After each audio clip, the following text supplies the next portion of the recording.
I talked about a little bit about this regarding Nintendo being suing Yuzu, which is a emulator group that makes the emulator for the Nintendo Switch. Nintendo doesn't really go after a lot of these emulators at all. They almost just kind of either don't look at them. The only one they actually went against, I think it was called Starlight. I don't remember what it was fucking called. Star something. I'm gonna look for that up now. I don't remember. Oh, did we not have it?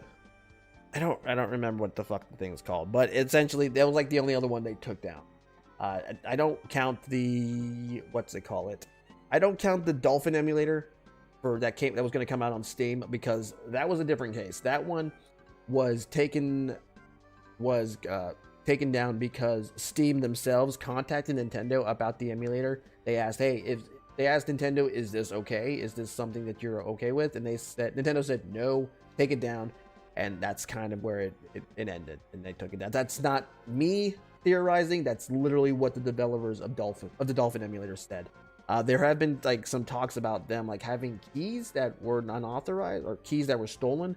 I don't really know where that came from. I don't think that's even on the site either.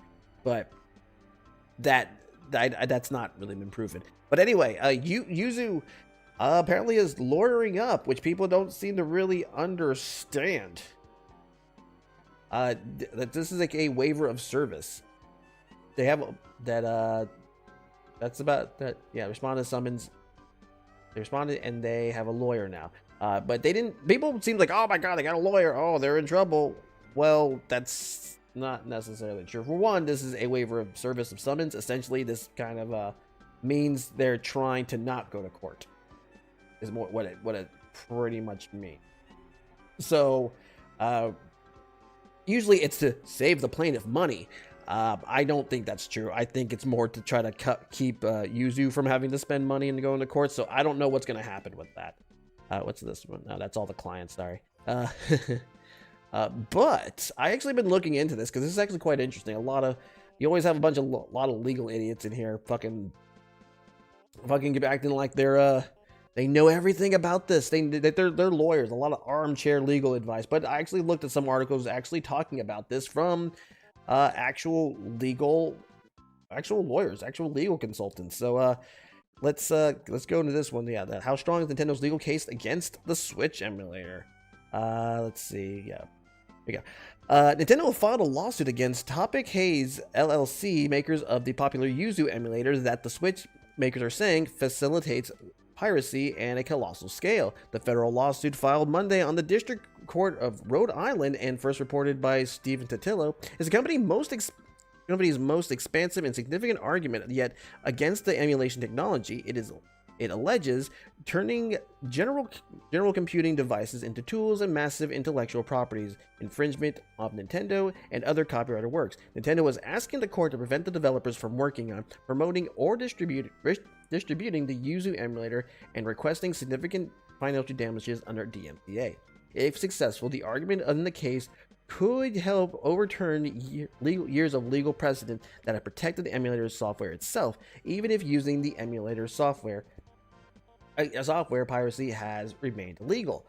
Nintendo is basically taking a position that emulation itself is unlawful. The foundation of law attorney and digital media specialist John Loiterman tells Ars, though that's not a core legal theory in this case. Let's see. So basically they're saying it's see, honestly, I don't think this would have been that big of an issue if this was, say, on pirating the Wii U or pretty much older games. I think the biggest issue, obviously, is because the Switch is still being sold. It still has games out and everything. And honestly, if they probably would have waited a few years, maybe a year or two, they probably may not have been this big of trouble. But anyway, the bulk of Nintendo's legal rests on users' ability to break the many layers of the encryption that protect the Switch software from being copied or played by unauthorized users. By using so-called prod keys obtained from legitimate hardware software, Yuzu can dynamically decrypt an encrypted Switch game ROM at runtime, which Nintendo argues fails afoul of the DMCA prohibition against circumvention and software protection. Crucially, though, the open source Yuzu emulator itself does not contain a copy of the prod key, which Nintendo's lawsuit acknowledges, and that users need to supply it themselves.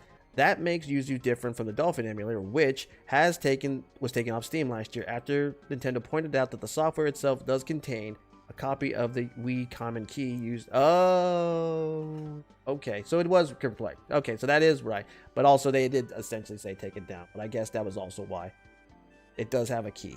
Okay, so that is correct. All right, I didn't know that. I'm glad I did. Absent inherently the ability to break DRM, an emulator would generally be covered by the decades of legal precedent, establishing the right to emulate one piece of hardware on another using reverse engineering techniques. But Yuzu's bring your own decryption design is not necessarily a foolproof defense either. Okay, that's also kind of like why a lot of emulators, at least like a lot of I guess not semi-modern, I guess like PlayStation. I know like PS2 emulator, you need like your own BIOS and shit. I guess that's kind of why, because you can get in trouble. Anyway, sorry, that piece of hair. What the hell did that come from? Anyway, Nintendo's lawsuit makes an extensive reference of the Quick Start guide that Yuzu provides its own distribution site. The guide gives a detailed instruction on how to start playing commercial games with Yuzu by hacking your older Switch to dump decryption keys and/or game files. The guide also includes links to a number of external tools that directly break consoles and/or game decryption techniques. Let's see. Though these instructions, Nintendo argues the Yuzu developer brazenly acknowledges that using Yuzu necessities hacking or breaking into Nintendo Switch. Nintendo also points out that to the Yuzu Discord server, where emulator developers and users discuss how to get copyrighted games running on the emulator. Oh, that's probably okay. As well as publicly releasing telemetry data that shows developers were aware of the widespread use of their emulator for piracy.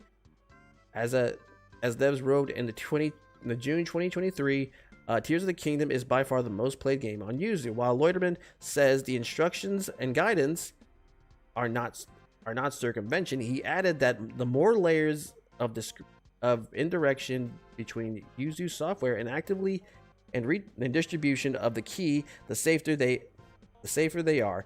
The detailed instructions, Discord server, and the knowledge of what all of this is used for at least problematic. So, okay, so yeah, if they knew about this stuff, that's gonna be an issue. Like, oh, it's the most downloaded game, and then apparently I think it said like it was the most pirated. Whether Yuzu can get tagged with circumvention simply by providing instructions and guidance, and all the rest of it, I think. Is, I think, a core issue in the case. In a response to the user Discord, the development team wrote, "We do not know anything other than the public filing. We are not able to discuss the matter at this time." What about my backup copies? So okay, they didn't say anything. I don't like that. I think that stuff's like on there. That can be an issue. This is why Nintendo. Okay.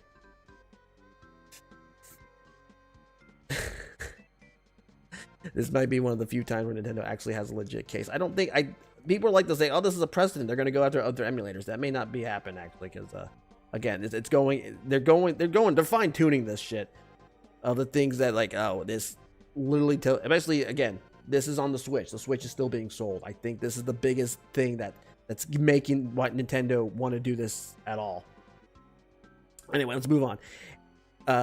In his lawsuit, Nintendo argues that there is no lawful way to use Yuzu to play Nintendo Switch games, but the statement has a few potential holes that could serve as a possible defense for the emulator maker. For one, the US Copyright Office generally allows users to make copies of legitimately purchased software for archival purposes, with a few basic caveats. Assessing such personal archival copies would potentially be a legal use for an emulator like Yuzu. But yeah, the thing is, you would have to actually learn how to do that, and I don't think a lot of people are going to. Then again, if you're going to go the way to make a Switch, maybe, but But I think as we said, I think that it's been pointed out that Tears of the Kingdom was like pirated over like 1 million times to play on here because of the data they found. But let's keep going. They'll probably talk about that. Let's see. Nintendo goes directly after the argument in its lawsuit, arguing that buying a Switch game could only means you have Nintendo's authorization to play that single copy on an unmodified Nintendo Switch console. Any other copies is by definition an unauthorized copy. Nintendo says even if it's made by the original purchaser for their own use. That's probably where they're gonna lose a bit of that. What's more, Nintendo argues that using Yuzu as a way to play legitimate Switch purchases on another platform, an Android device or Windows machine, is also forbidden. Nintendo also has the right to decide whether or when to enter the market games or platforms other than its own consoles, the company writes. In this, Leuterman thinks Nintendo's argument is probably go too far. Yeah, like I said, I'm not too sure about this. Like, you should be able to make copies of your game. I mean, I know you can do that. Like, some people do that with their PS2 games. It's a lot easier, obviously, with game disc, because you can just kind of more or less burn it and then get the ISO out. It's a little bit more difficult with cartridges, but it is possible. There are like cartridge readers and whatnot, so it's not impossible. It's tricky, but it's not impossible. Anyway, in this, Leuterman thinks that where was I? Oh shit. Yeah, go too far. Yeah, Nintendo wants to say that the license or agreement of all users restrict their use of the game and only run on the Switch. He told Arst.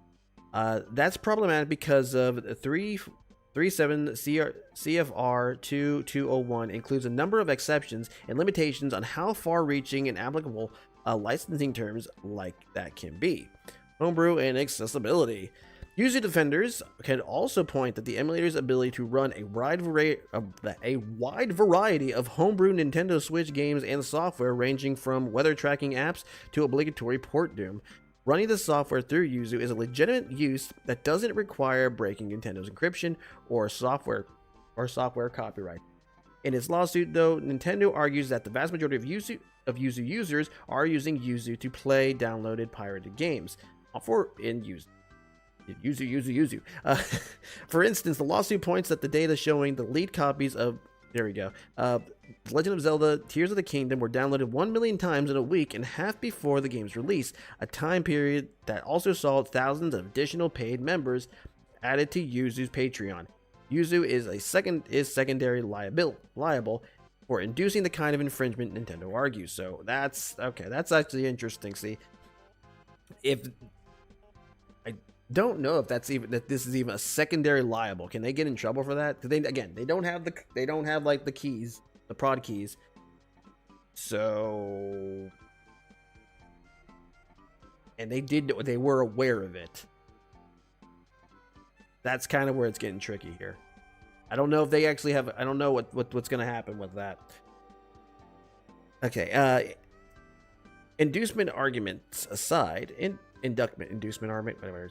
The presence of some legal homebrews the homebrew uses could help user here. We have plenty of objects that can be used in either legal or illegal ways that are not illegal on their own to own or use. Attorney and game industry analyst Mark Methenidis told us lockpicks, for example, are perfectly legitimate use cases as well as illegal ones, but you don't restrict the ownership of lockpicks. You can buy those on Amazon. He's right. But these are the balancing acts a finder of facts has to consider in the context of all the arguments presented. But this isn't a foolproof defense either. Alternative uses certainly help. The more research might reveal some interesting precedents, but I'm skeptical on that enabling homebrew alone is going to be the shield in the court finds of anti-circumvention of trafficking under DMCA. Leuterman says, when it comes to legitimate homebrew cases, I would say more than better, but legally, I doubt that's clear. Bring bright line rule on that. Users developer could also argue that the emulator's existence as a tool to help make the Switch games accessible by individuals with disabilities that prevent them from directly using the Switch's hardware. It's in its 2021 DMCA exemption ruling, the Copyright Office allowed the circumvention that enables individuals with disabilities to use alternate input devices to play video games. If that can that's probably like their only real defense right now. It's like they don't intend it to be just to play Switch games, which I'll look at the other article that actually talks about that. If they can prove that, they may not, if this even goes to court. I don't know. But if that's like one thing, that's like the only thing they could really grab onto is like, this is not just to play Switch games, it's for accessibility purposes. But let's keep going. I think Nintendo may have a hard time arguing against legitimate use cases like accessibility. Methodist, that's a fucking name. Said, related to the argument, of course, will be the question of how accessible it is the console to begin with. But I also acknowledge that you can do a lot more and potentially reuse other accessibility devices or software when running something on a PC. At this point, Nintendo has a well-established track record of defending its copyrighted works, most going after fan games, ROMs, distribution sites. They have done that. MU Paradise is pretty much nothing now. Like, why is it even up? You can't do them ROMs. There are other sites that have them. And of course, all the fan games they went after, but they've never really gone after emulator. Like I said, they've usually, I think, like the last one was, what was it? Yeah, was the other Switch emulator. I forget what it's called. I gotta look it up. It's like Star something, but they took that down, and of course the one with the Dolphin. The Dolphin emulator, if that was on Steam, but again, that's because Valve contacted them first. But the makers of the emulator themselves have generally been safe from there it says right there, from legal ire for now. Nintendo's lawsuit, if successful in court, could send a new precedent that would be worrisome for far-reaching implications in pretty much every other emulator developer out there. But Lerman says he's skeptical this goes to trial unless Yuzu has deep pockets. I think it'll most likely be taken down and the software will live on, but not be centrally distributed by Yuzu. So yeah, there you go. If you're worried, guys, go download it right now, because it'll be out there. It's like, you can't take emulators out. That's like taking pee out of the ocean. It's in there. It's in there. It's like taking anything out of the fucking internet, out of any type of information you have on the internet. It's in there. You can delete it as much as you want, but chances are someone will have it. It'll be up. That's why, again, I've always kind of thought, if anything, I defend Nintendo a lot. I don't really care for their stances on going after ROMs and fan games and shit. I think it's a massive cash sink. There's no money to be made from it. I don't think half the stuff they go after, it's like they're not even making anything an alternative to it. So it's really silly. Although, also, like, alternatively, any company any developer that makes a fan game based on the Nintendo franchise or Pokemon or whatever the fuck, you probably should announce that like at the last minute. Don't say it's in development. I know you want to try to get hype for it, but yeah, you're most likely never going to be able to finish that. Because it will get attention, especially, and God help you if it fucking gets attention from a fucking game site like Kotaku or whatever, because then you're fucked. That's the nail in the coffin. It's just a matter of time. That kind of takedown under threat of lawsuit could still provide an easy blueprint for other console makers who wanted to put a legal roadblock on emulation development. But the case against Yuzu is also somewhat distinct in dealing with emulation of consoles that are still selling significant amounts of software and hardware. That makes Nintendo's business case for going after Yuzu a little bit different from, say, Sony's potential impetus of going after the maker of the PSP emulator in 2024. Like I said, yeah. Again, I keep repeating myself, but there you go. The Switch is still being sold, and that's the problem. I think honestly, if anything, if this somehow miraculously goes to court, or even that's probably maybe what their lawyer is saying. It's like, this is currently being sold. their games are currently being sold. That's the issue here. It's not all this other crap. Nintendo must feel this is a significant piracy risk to bring this case to begin with. Methodist points out. While Methodist says the legal challenge to emulators by large haven't been successful in the past, he said Nintendo might be legally emboldened by cases like Blizzard's successful suit against World of Warcraft and bought WoW Glider, and Bungie's recent successful lawsuit against Destiny 2's cheat maker. I do see this as a threat in practical terms, but not legal. Leuterman added. Nintendo isn't attacking core concept emulation legality. They are attacking the tool and techniques that you need to make emulation actually work. That there's a whole chain of things you need to make emulation work, and Nintendo doesn't need to destroy every link of the chain.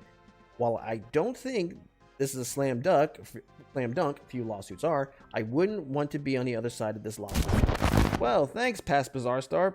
Well, it seems that the day after I had made that little stream, not only did Yuzu pretty much settle with Nintendo, they have now agreed to pay $2.4 million and are now shutting down. Not only that, actually, their 3DS emulator Citra has also been taken off. So I guess this is kind of from Ars Technica. This is the little message they have on their Discord.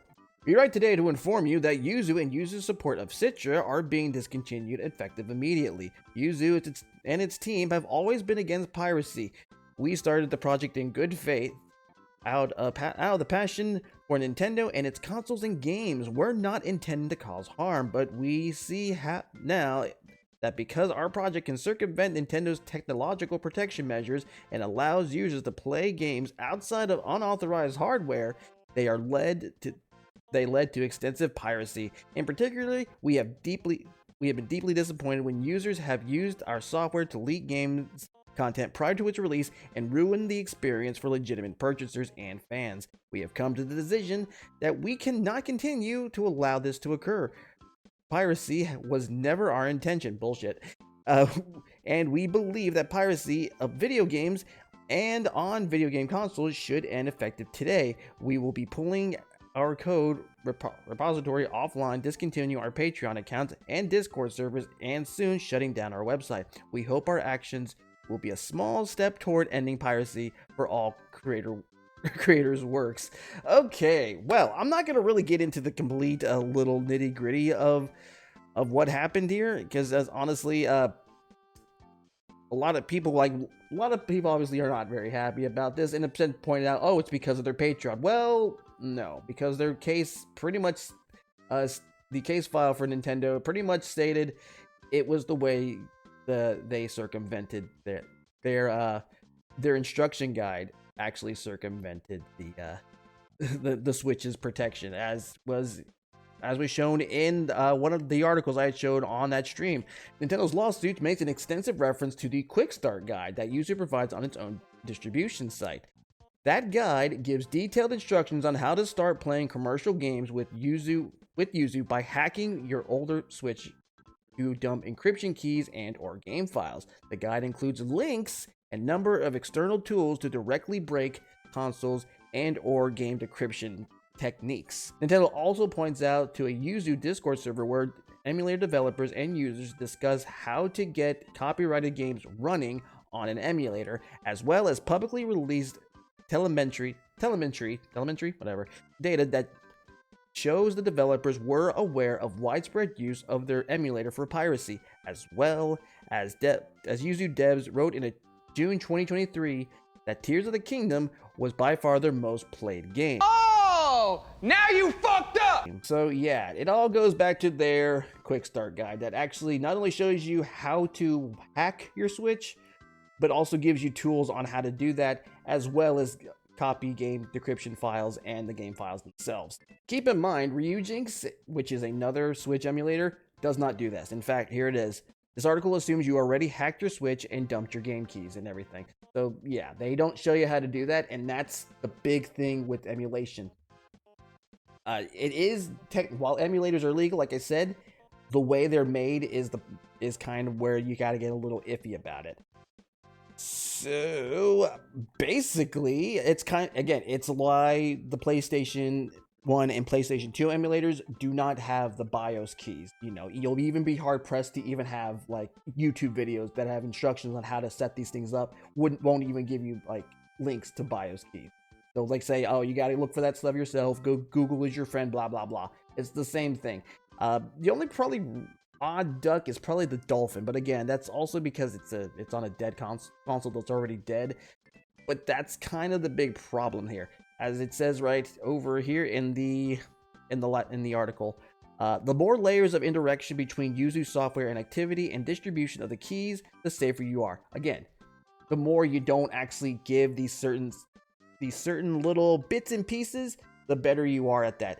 So all in all, Yuzu was very sloppy. That's pretty much comes into it. It's kind of hard to really get mad at Nintendo. Yeah, it sucks that they did this, but this is like going to the beach where a shark is that's very, very vicious. You know how the damn thing acts, and your idea is just to go not only jump into the water without any real safety net, you actually put a whole bunch of blood all over you too.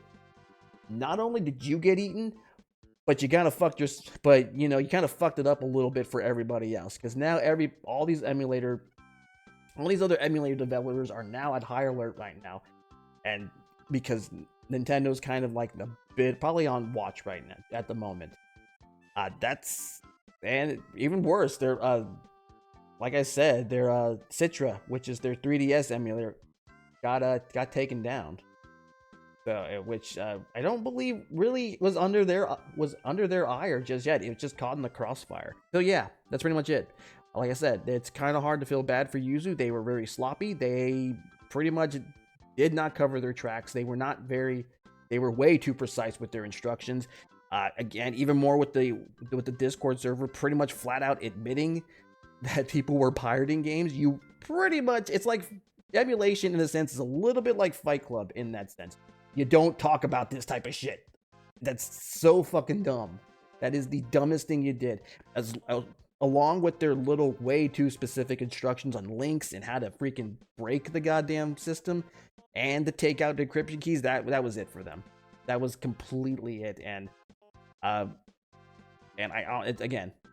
don't know what else to really say about that. But as many have said, you cut off one head of the Hydra, another one's just going to spring up. There's already... Again, Ryujinx is still around. I believe there's going to be another. I forgot who they were, but it's another 3DS emulator already going to be already being made in the wings, and people have already downloaded the Yuzu emulator and are probably already going to futz with it as it is. So yeah, get ready for that soon. The only real advice I can give for any emulator developers out there, you got to be careful about this stuff. You got to be really indirect. You gotta be very, very careful.